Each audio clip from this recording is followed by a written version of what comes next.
Halo guys, kembali lagi di channel Yende Storyland. Di video kali ini saya akan mendongeng sebuah film fantasi petualangan berjudul The Savior of the World yang dirilis pada tahun 2025. Film ini menceritakan tentang seorang pemuda yang berupaya mengeluarkan iblis yang berada di tubuhnya. Bagaimana keseluruhan ceritanya? Daripada penasaran, mari kita simak alur ceritanya.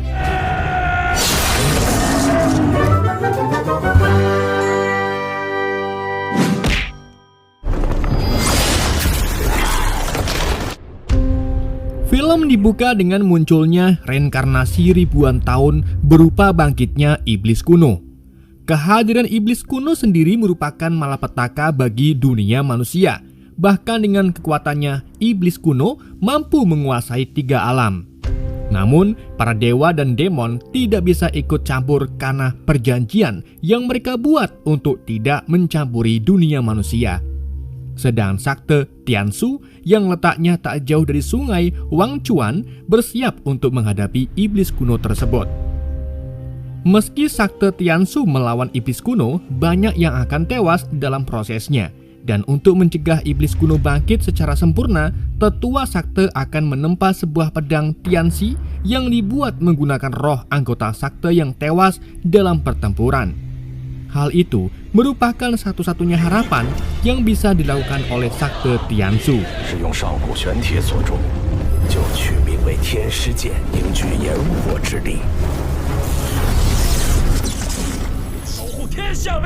Ketua Sakte kemudian memimpin anggotanya untuk mempertahankan sungai Wangchuan di mana iblis kuno akan bangkit.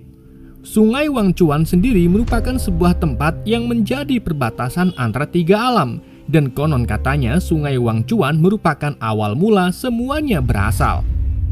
Sementara itu, seluruh anggota Sakte dihadapkan dengan kemunculan beberapa retakan. Dari dalam retakan, muncullah gerombolan siluman yang menandakan penyempurnaan dimulai. Meski banyak anggota sekte yang gugur, namun dengan pengorbanan mereka, akhirnya pedang Tianxi selesai ditempa.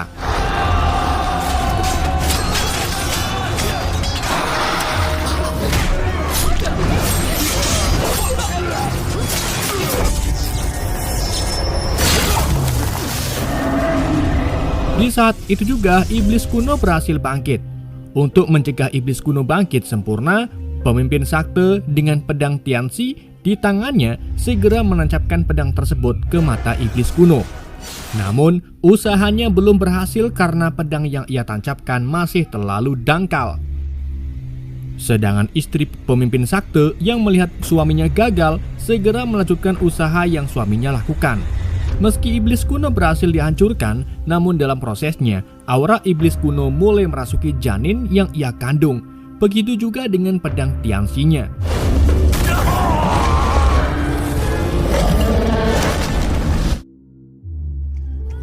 Beberapa bulan kemudian, istri pemimpin Sakte pun melahirkan dan diberi nama anak itu Wang Xuanzi. Sayangnya, setelah proses persalinan, istri pemimpin Sakte telah tewas. Di sisi lain, wakil ketua Sakte bernama Jiang Fangmu menjadi ketua Sakte sementara sampai Wang Xuanzi dewasa. Jiang juga mengangkat Zhao Wuya sebagai tangan kanannya. Namun, sesaat setelah Jiang Fengmu menjabat, ia segera menyingkirkan orang kepercayaan pemimpin Sakte bernama Ge Yunqing. Jiang Fengmu terus menyalahgunakan kekuasaannya dengan menyingkirkan anggota Sakte yang menantangnya. Zhao Wuya yang merupakan tangan kanannya diminta melakukan pekerjaan kotor yang Jiang Fengmu perbuat. Sementara Zhao Wuya sendiri tidak bisa menolak karena ia telah berjanji akan membalas budi setelah Jiang Fengmu menyelamatkannya saat pertempuran melawan iblis kuno. Ambisi Jiang Fengmu kemudian semakin terlihat saat ia memerintahkan Zhao Wuya untuk membunuh Wang Xuanzi. Dengan tewasnya penerus klan Wang yang tersisa, Jiang Fengmu bisa menjadi ketua Sakte yang sah. Sayangnya, ambisi Fengmu tertunda saat bawahannya melaporkan bahwa Ge Yunqing membawa kabur Wang Xuanzi dan pedang Tianxi-nya. Singkat cerita, selama 20 tahun, Ge Yongqing bersembunyi di suatu tempat untuk melindungi keturunan Wang yang tersisa. Hingga akhirnya Ge Yongqing tewas karena tutup usia.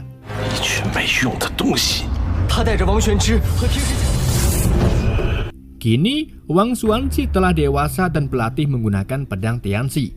Sebelum kematian Gu Yingqing, ia memanggil Zhou Chong dan Su Er untuk memberitahukan mereka bahwa iblis yang berada di tubuh Wang Xuan telah menyatu.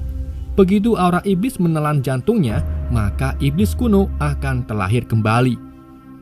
Satu-satunya cara untuk menekan aura iblis hanya dengan menemukan sebuah buku langit setengah langkah yang berada di lembah hantu di seberang sungai Styx.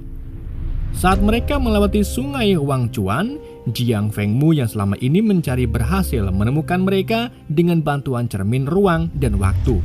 Kemudian, Jiang pergi ke sungai Wangchuan untuk menemui Zhao Wuya yang sudah berada di sungai Wangchuan. Jiang menjelaskan bahwa tugas Zhao adalah untuk membunuh Wang Xuan saat ia tiba di tempat itu. Namun mengingat Wang Xuan memiliki pedang Tianxi ditambah aura iblis di dalam tubuhnya, Jiang ragu bahwa Zhao mampu membunuh Wang Xuan.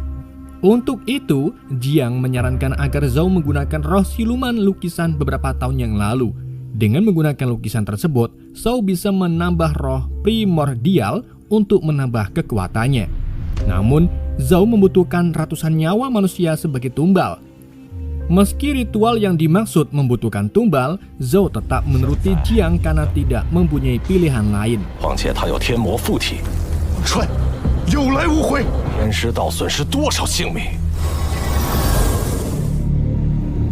Di sisi lain, setelah melewati sungai Wangchuan, mereka tiba di sebuah desa yang semua penduduknya terlihat aneh. Seketika pedang Tianxi pun mulai bereaksi, begitu juga dengan aura siluman yang menjalar ke jantung Wang lebih cepat. Mengetahui hal itu, Zhuo Chong dan Su Er memutuskan untuk istirahat sejenak. Di saat yang sama, mereka mendengar suara kecapi yang menuntun mereka ke sebuah penginapan. Di dalam penginapan itu, mereka bertiga bertemu pemilik penginapan bernama Li yang sedang memainkan lagu sedih. Karena merasa penasaran, Su Er pun menanyakan alasan Li memainkan musik tersebut. Li menjelaskan bahwa lagu itu berasal dari sungai Wangchuan yang menggambarkan sosok pengangkut arwah di sungai Styx. Hanya orang matilah yang bisa bertemu dengan pengangkut arwah kecuali menemukan benda yang selama ini pengangkut arwah cari.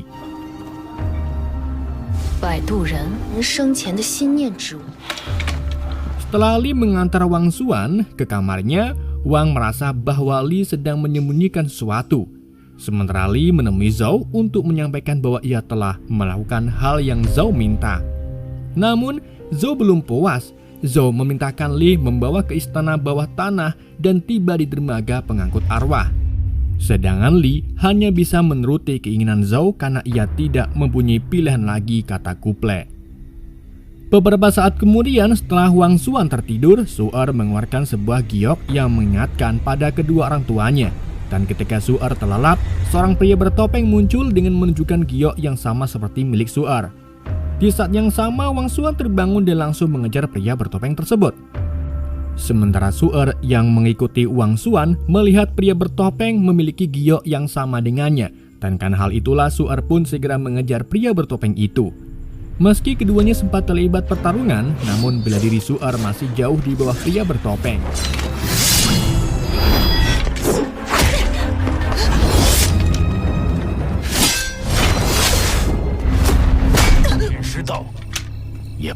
Tak lama, Wang Xuan dan Zhuo Chong tiba. Sementara pria bertopeng memperingatkan Wang dan rekannya bahwa kemampuan mereka yang sekarang hanya akan mendatangkan kematian jika mereka tetap pergi ke lembah hantu. Namun, yang dipedulikan Su Er sekarang adalah giok yang dipegang oleh pria bertopeng. Untuk menjawab pertanyaan Su Er, si pria bertopeng menantang Su Er untuk melepas topeng yang ia kenakan. Dan saat keduanya saling bertukar serangan, pria bertopeng mampu memberikan beberapa serangan, namun pria bertopeng itu terlihat menahan serangan yang ia berikan. Hingga akhirnya Su Er memberanikan diri untuk menghadapi serangan langsung pria bertopeng yang membuat pria bertopeng membatalkan serangannya. Su Er mengira bahwa pria bertopeng adalah ayahnya setelah melihat pedang yang ia gunakan. Namun pria bertopeng hanya mengatakan bahwa jawaban akan ditemukan setelah mereka melewati sungai Wangchuan.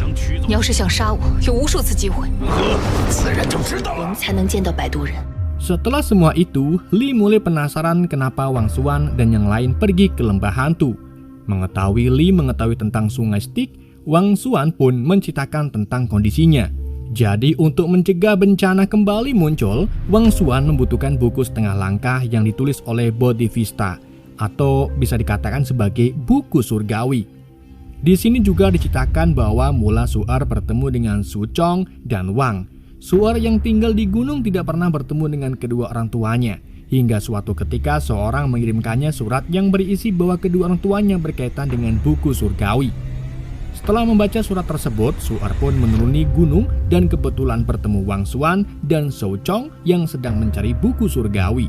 Dan alasan Wang menceritakan tentang buku surgawi karena Wang yakin Li mengetahui sesuatu tentang sungai Styx. Melihat desa yang begitu sepi dan Li membuka penginapan dengan memainkan musik, Li seolah memancing seorang, lebih tepatnya memancing Wang dan rekannya. Akhirnya Li pun menceritakan mengenai sungai Styx di dunia bawah terkait dengan sungai Wangchuan di dunia fana. Cerita itu juga berkaitan dengan pengantar arwah yang dulunya bernama Liang Sheng. Jadi dahulu saat keadaan Li terpuruk, Liang Sheng yang merupakan teman masa kecil Li membantu menjual sebuah lukisan di kota Wangchuan. Di suatu malam saat Liang Sheng neduh di sebuah kuil, ia menemukan sebuah jalan rahasia.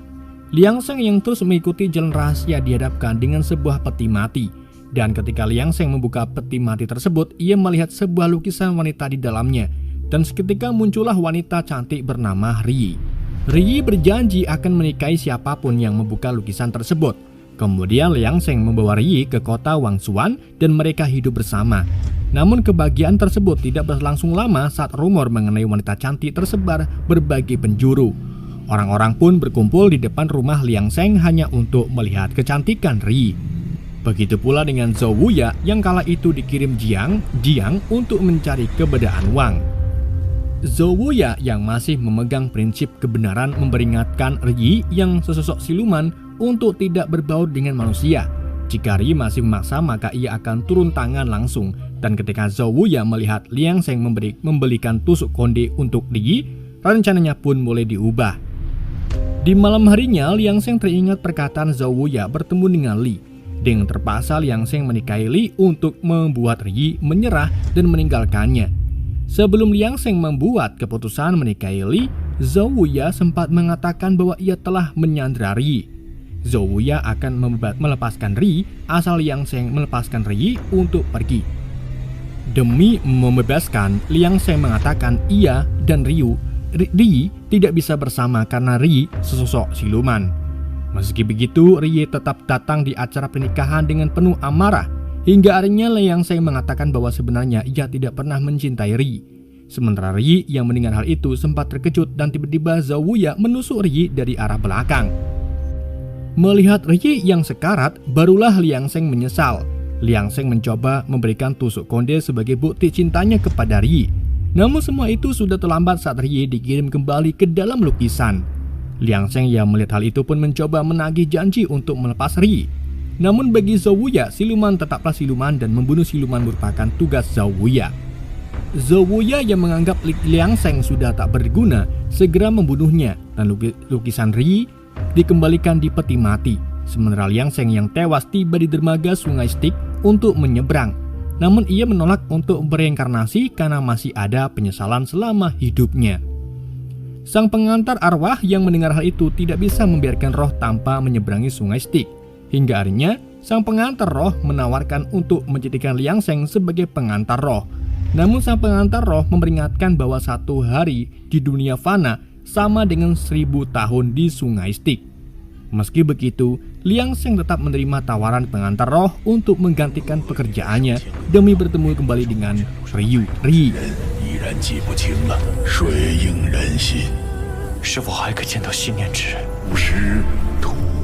Dan tujuan Li memancing Wangchuan agar ia bisa membantunya mengambil kembali lukisan untuk diantarkan ke Liang Sheng yang sekarang menjadi pengantar roh. 天黑之后都关起大门，梁生死后 Singkat cerita, Wang Xuan dan rekannya tiba di kuil untuk mengambil lukisan Ri. Namun para undead penjaga makam mulai bangkit untuk menghentikan Wang Xuan dan rekannya.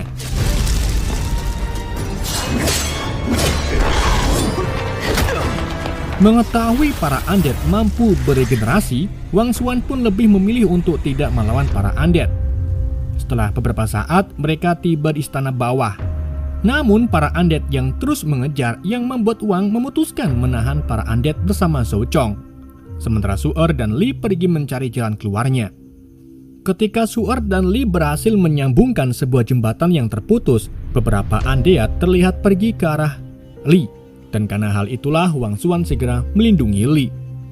Meski Li sempat menjatuhkan sosok undead, ia ikut terseret dan undead itu menarik kakinya.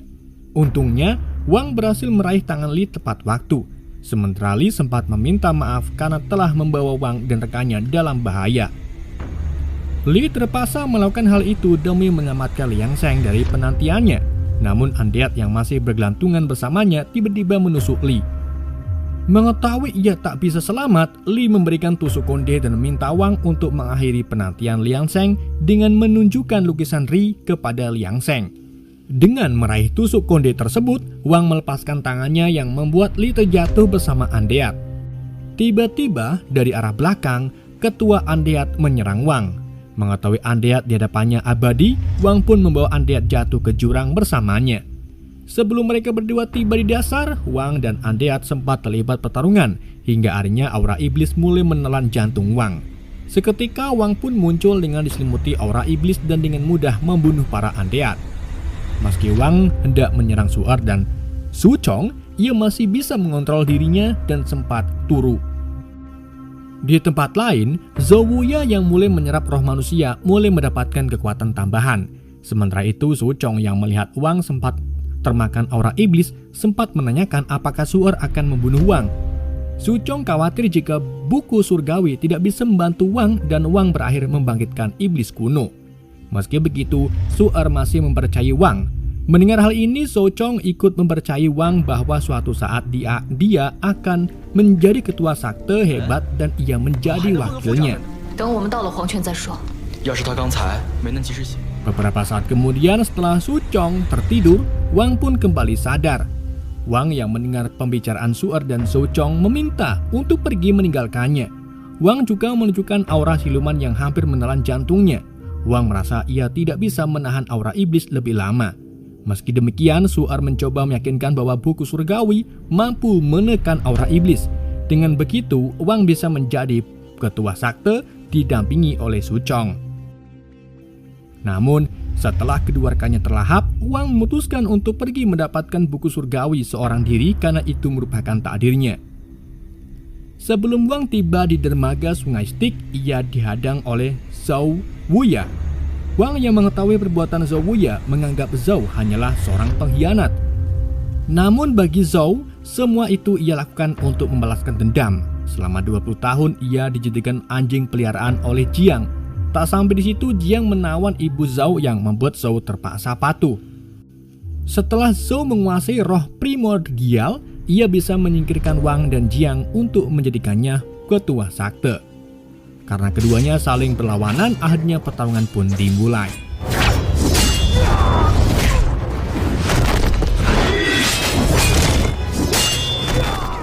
Meski Wang memegang pedang Tianxi, Wang masih kesulitan melawan Zhou dengan kekuatan barunya. Dan saat Wang terpojok, Su'er dan Zhou Chong muncul untuk menyelamatkannya. Dan dengan kerjasama mereka bertiga, akhirnya Zhou pun berhasil dikalahkan. Namun pertarungan itu belum usai saat Zhou memutuskan mengorbankan primordial rohnya untuk membangkitkan Ri. Dengan pengorbanan Zhou yang menggunakan ratusan roh membuat Ri yang bangkit menjadi sangat kuat. Untuk mencegah hal itu, Wang meminta kedua rekannya untuk membantu menghancurkan lukisan sebelum Ri bangkit. Namun, Su'er sempat ragu karena jika lukisan tersebut dihancurkan, maka Wang tidak bisa menemui pengantar roh untuk menyeberangi Sungai Styx. Hingga akhirnya, usaha Wang dan Zhou Chong gagal dan Ri pun berhasil bangkit. Dengan kebangkitan Ri, Wang dengan mudah dihempaskan. Di saat itulah, tusuk konde yang digunakannya juga terjatuh. Dan saat Ri akan membunuh Suchong, Su'er pun segera menunjukkan tusuk konde yang pernah menjadi bukti kisah Liang Sheng dan Ri. Namun karena rasa kebencian Ri yang dalam membuat Ri mulai mengamuk. Sementara Su'er yang mengetahui hal itu segera menyerangnya. Sayangnya usaha Su'er diketahui oleh Ri. Untuk menyelamatkan Su'er yang sekarat, Wang meneteskan darahnya ke pedang Tianxi untuk membangkitkan aura iblis. Akibat pertarungan sengit yang mereka perbuat, membuat altar mulai runtuh yang membawa mereka ke dermaga Sungai Styx. Saat Wang sudah tak berdaya karena kehabisan kekuatan, Liang Sheng pun akhirnya muncul. Kemarahan Ri pun mereda saat Liang Sheng tiba, dan dengan menunjukkan tusuk konde, Ri pun mulai teringat kenangan indah saat bersama Liang Sheng. Kemudian Liang Sheng memasangkan tusuk konde tersebut sebagai bukti bahwa Liang Sheng masih mencintainya. Setelah Liang Sheng menemukan apa yang selama ini ia tunggu, Wang dan kedua rekannya pun mulai menyeberangi Sungai Styx dan film pun bersambung.